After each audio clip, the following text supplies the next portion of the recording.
하나님의 크신 은혜와 우리 주 예수 그리스도의 평강이 이 시간에 은혜를 사모하는 우리 태연의 모든 성도들과 가정 위에 함께 하시기를 주님의 이름으로 축원합니다. 오늘은 고난주간이 시작되는 종려주일입니다. 예수께서 나귀를 타시고 예루살렘에 들어가셨던 것을 기념하는 주일이죠. 우리가 오늘은 장학금 전달식을 하는데요. 교회에는 많은 시대적인 사명이 있지만 정말 중요한 것이 다음 세대를 준비하는 것이라고 믿습니다. 우리 교회에서 해마다 장학생을 선발하고 지원하는 일들을 지속적으로 해낼 수 있도록 기도해 주시고 또 수많은 하나님의 사람들이 세워지도록 위해서 기도해 주시길 부탁을 드립니다. 학생의 입장에서 교실이라면 어떤 느낌이 있을까요? 옛날에 제가 학교 다닐 때는 이렇게 시대가 이렇게 그런 시대라 맨날 선생님이 때리고 이렇게 억압하고 이런 느낌이라 교실에 대한 이미지가 별로 좋은 기억이 없었습니다. 학교에 가는 것 같지만 끝나고 방과 후에 집에 오면 너무너무 좋고 또 학교 가려고 생각하면 또 뭔가 모르는 눌림 같은 게 있고 그랬었습니다. 학생들 입장에서는 교실은 공부를 좋아하는 학생들은 너무나도 좋은 그런 장소일 것이고 선생님의 입장에서는 학생들을 가르치고 학생들을 만나는 그런 직장이기도 한 거죠. 학생들은 선생님의 수업을 들어야만 하고 교사들은 힘껏 학생들을 가르칩니다. 근데 여러분 학교에서 교실에서 학생들은 교과 과정에 있는 학습 내용만 배우지 않습니다.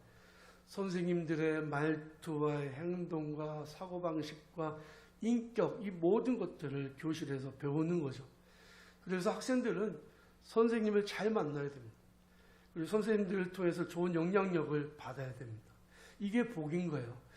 저는 우리 중남구가 참 복되다라고 느낀 게 우리 계셔서 말이 아니라 유경기 구청장님 정말 훌륭한 구청장님 오셔서 우리 지난 4년 동안에 우리 중남구를 잘 이끌어 나가고 발전하는 모습을 보면 얼마나 좋은지 모르겠습니다. 이게 복입니다. 학생들도 선생님을 잘 만나야 돼요. 선생님을 통해서 좋은 영향력도 받아야 되는 거죠. 학생들이 학교를 졸업하고 나면 깨닫는 것이 공부가 끝난 줄 알았더니 끝난 게 아니구나. 이것을 깨닫게 되는 겁니다. 고등학교 때까지는 의무적으로 학교를 갔지만 이후부터는 내가 알아서 공부해야 돼요. 대학을 졸업한다고 배움이 끝나느냐? 그렇지 않습니다. 더 많이 배워야 하고 노력도 더 많이 해야 됩니다. 교실은 이론을 가르치지만 진짜 교실은 현장이죠.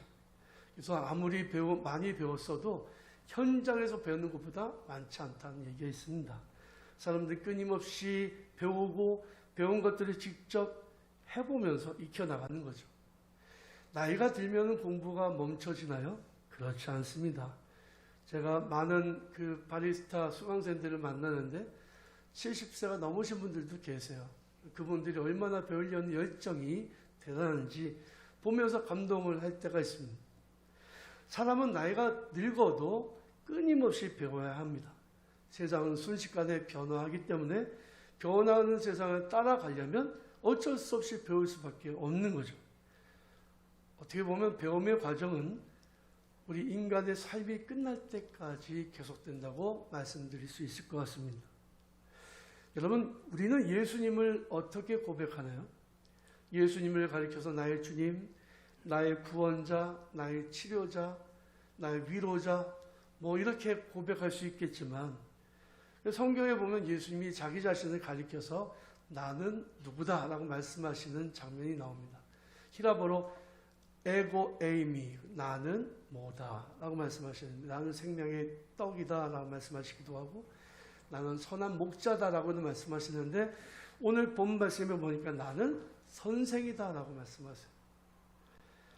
본문 12절 말씀에 보니까 그들의 발을 씻으신 후에 옷을 입으시고 다시 앉아 그들에게 이르시되 내가 너에게 행한 것을 너희가 아느냐? 너희가 나를 선생이라 또는 주라 하니 너희 말이 옳도다. 내가 그러하다 그랬습니다. 내가 선생이다라고 말씀하시는 거예요.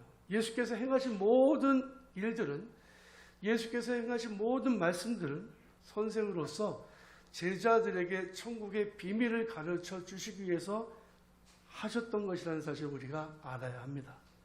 무지하고 어리석고 유치한 제자들을 위해서 때로는 말씀으로, 때로는 행동으로, 직접 보이심으로 가르쳐 주신 거죠. 예수께서 갈릴리 지역에서 복음을 전파하기 시작하셨을 때에 수많은 사람들이 각 지역에서 몰려들었습니다. 예수님은 귀신을 쫓아내기도 하시고 병자들도 고쳐주기도 하셨지만 주된 사역은 하나님의 말씀을 선포하는 것이었습니다. 모여든 많은 사람들은 예수께서 가르치신 말씀을 듣고 은혜를 받고 변화되었습니다. 일반 대중들도 예수님의 말씀을 들었지만 힘이 있는 유력한 사람들도 예수님을 만나서 말씀 듣기를 원했습니다.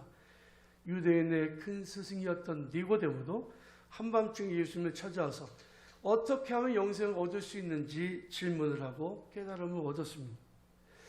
예수께서 가시는 곳 어디나 교실이었고 학교였고 사람들이 예수님을 통해서 배웠습니다. 그리고 변화되었습니다.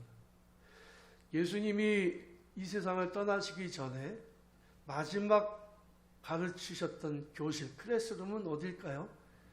그것은 바로 마태복음 28장 사도행전 1장에 나오는 승천산이었을 것입니다.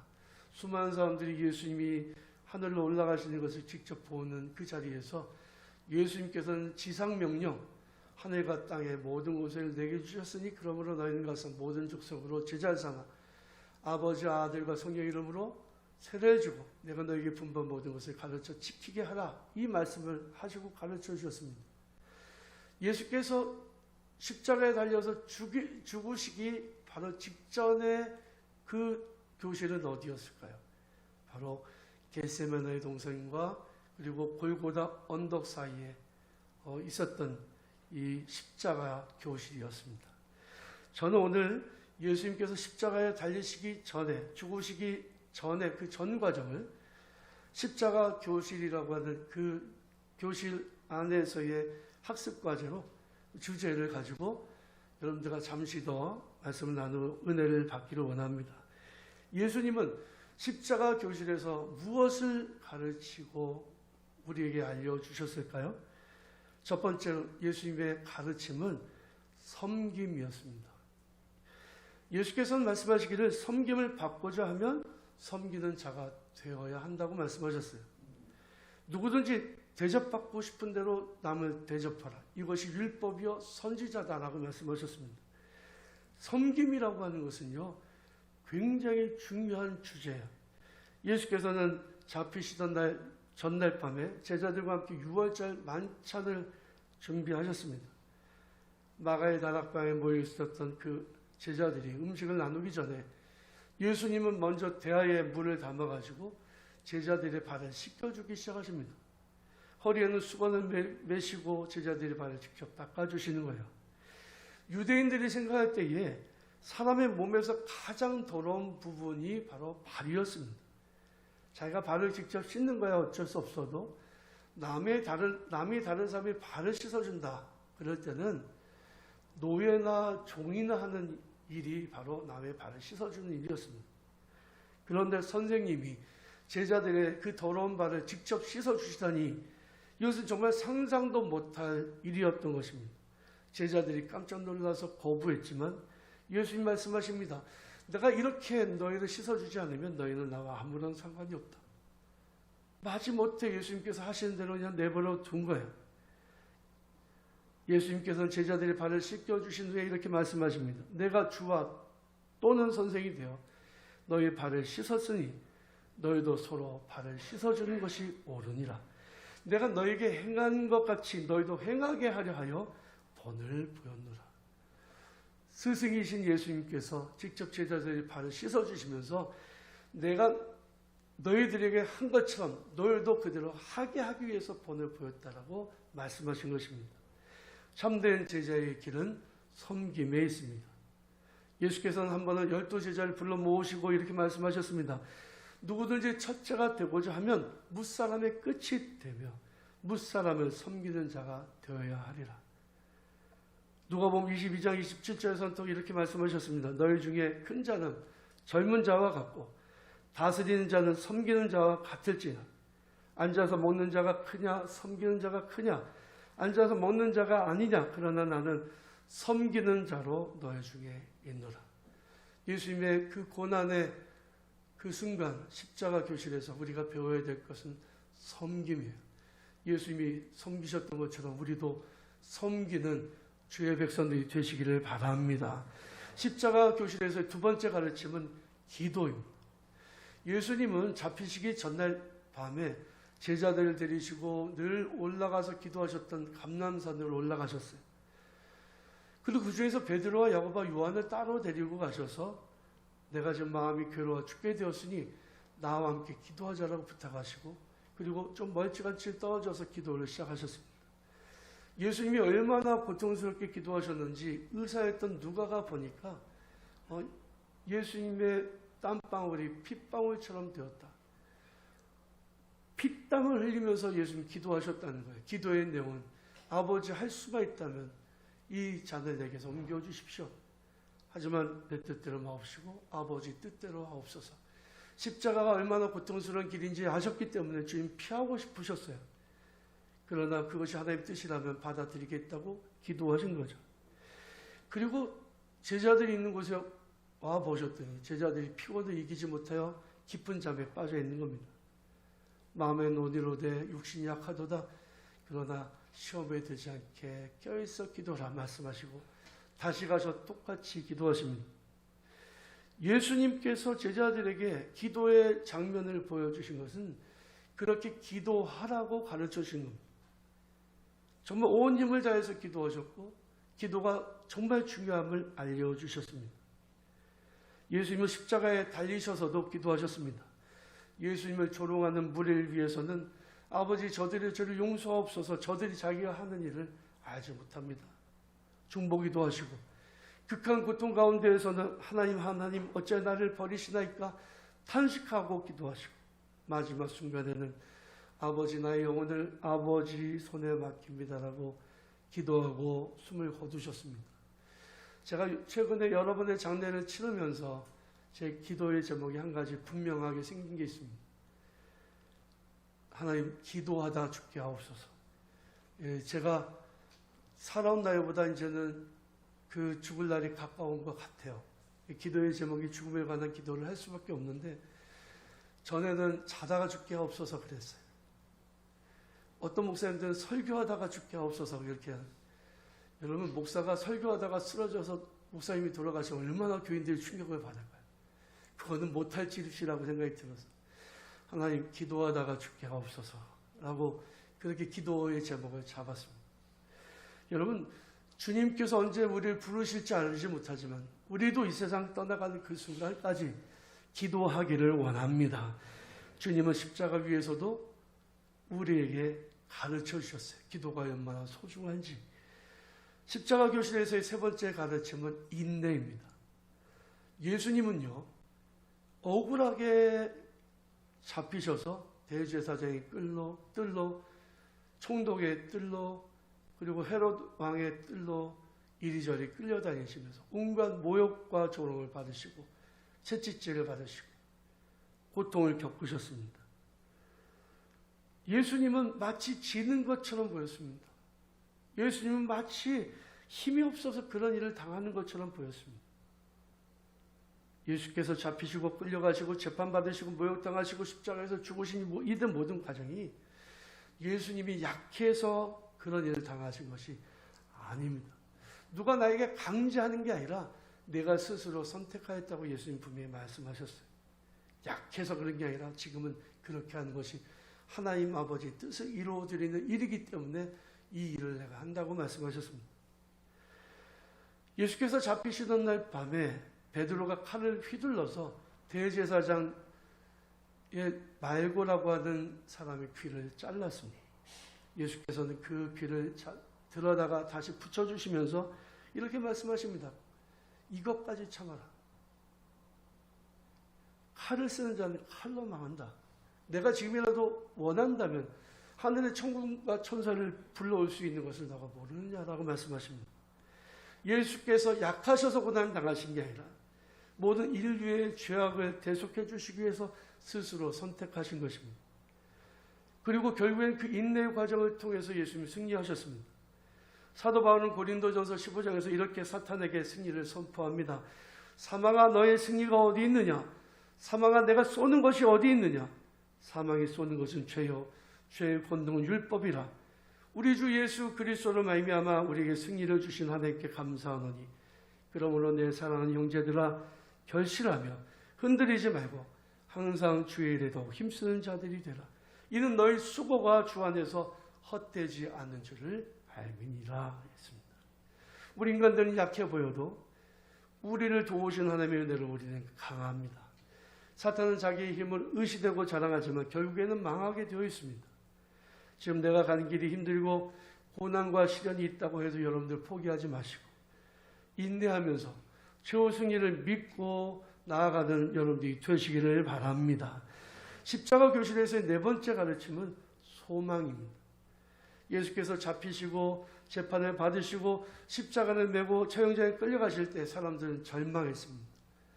엠마오 마을로 가던 두 제자들의 고백을 통해서도 우리가 그분이 우리 이스라엘의 희망이라고 믿었다. 사람들이 다 그렇게 생각했다는 거예요. 사람들이 예수께 희망을 걸었습니다. 예수께서 로마를 물리치시고 메시아 왕국을 건설하실 것이라고 하는 믿음이 있었다는 거예요. 수많은 사람들이 예수님을 줄지어 따랐지만 그러나 예수께서는 십자가 교실에서 소망을 가르쳐 주십니다. 유일한 희망이었던 예수님이 덧없이 제자들에게 배신당하고 잡히셔서 십자가에 매달리게 되었다는 이 소식을 전해 들었을 때 사람들은 정말 많이 절망했을 것입니다. 그러나 이 십자가 교실을 통해서 예수님께서 우리에게 소망을 가르쳐 주시는 거죠. 예수님의 십자가는 실패가 아니라 부활의 문으로 나아가는 문이었습니다. 예수님은 십자가의 죽음과 부활을 통해서 죽음이 끝이 아니라는 사실을 우리에게 알려주셨습니다. 십자가에는 부활의 약속이 숨겨져 있습니다. 히브리서 9장 27절 28절 말씀을 보니까 이런 말씀이 나옵니다. 사람들은 모두 한 번은 죽습니다. 죽은 후에는 심판이 우리를 기다리고 있습니다. 그렇기 때문에 그리스도께서는 자신의 몸을 한 번에 들여 많은 사람의 죄를 없애주신 것입니다. 그리스도께서는 다시 오실 것입니다. 그때는 죄를 없애기 위해서가 아니라 그리스도를 기다리는 자들에게 구원을 주시기 위해서 오시는 것입니다. 마지막 십자가 교실에서의 가르침은 하나님의 사랑입니다. 성경은 하나님이 세상을 이처럼 사랑하셨다라고 말씀하십니다. 그런데 so what? 도대체 하나님이 우리를 어떻게 사랑하셨는가라고 질문하실 때 내가 이렇게까지 사랑했으라고 하나님이 내어주시는 것이 예수님의 십자가에서 죽으심입니다. 하나님은 독생자 예수 그리스도를 우리에게 선물로 주시고 그분이 모든 인류의 죄를 지시고 십자가에서 못 박혀 돌아가실 때까지 내버려 두셨습니다. 예수님은 십자가에서 엘리 엘리 라마 사박다니 사박다니 외치셨어요. 이 말씀은 나의 하나님 어찌 나를 버리시나이까 였습니다. 십자가에 달리신 예수님은 하나님에게로부터 육이 되었습니다. 하나님은 예수님이 십자가에서 달려 돌아가실 때까지 방임하셨습니다. 내버려 두셨습니다. 어떤 음성도 어떤 도움도 주지 않으셨습니다. 십자가에서 당하는 죽음은 우리 죄 많은 인간들이 당해야 되는 형벌이었습니다. 하지만 예수님은 독생자이신 예수 그리스도께서 오롯이 그 모든 고통을 다 겪게 내버려 두셨습니다. 그가 찔림은 우리의 허물을 인하여 그가 상함은 우리의 죄악을 인함이라. 예수께서 십자가에서 죽으심으로 우리의 죄를 완벽하게 사해 주신 것입니다. 십자가에서 예수님의 죽음, 우리 그것을 통해서 하나님이 우리를 얼마나 사랑하시는지를 배우게 되었습니다. 요한일서 4장 9절에 보면 하나님의 사랑이 우리에게 이렇게 나타난 바 되었으니 하나님이 자기의 독생자를 세상에 보내심은 그로 말미암아 우리를 살리려 하심이라 라고 말씀하셨습니다. 사랑하는 우리 태연의 성도 여러분, 우리는 예수님의 십자가 교실에서 섬김과 기도, 인내와 소망, 그리고 하나님의 사랑을 배워야 합니다. 우리는 자기 십자가를 지고 주님을 따라 섬기고 기도하고 인내 중에 소망하고 참으며 하나님의 완전한 사랑을 세상에 전하는 제자의 삶을 살아가야 할 것입니다. 내일부터는 고난주간 특별 새벽기도회가 진행이 되는데 예수님의 고난의 길을 직접 따라가면서 교회에서 또 온라인으로 시간을 정해놓고 이 한 주간 주님의 그 십자가의 길을 따라가는, 그래서 은혜로운 한 주간이 되시기를 바라고, 주의 능력으로 우리가 고난을 당하지만 그러나 결국에는 최후의 승리를 하는 부활의 아침이 있음을 믿으시고 주의 은혜 안에서 승리하는 이 한 주간이 되시기를 주님의 이름으로 간절히 축원합니다.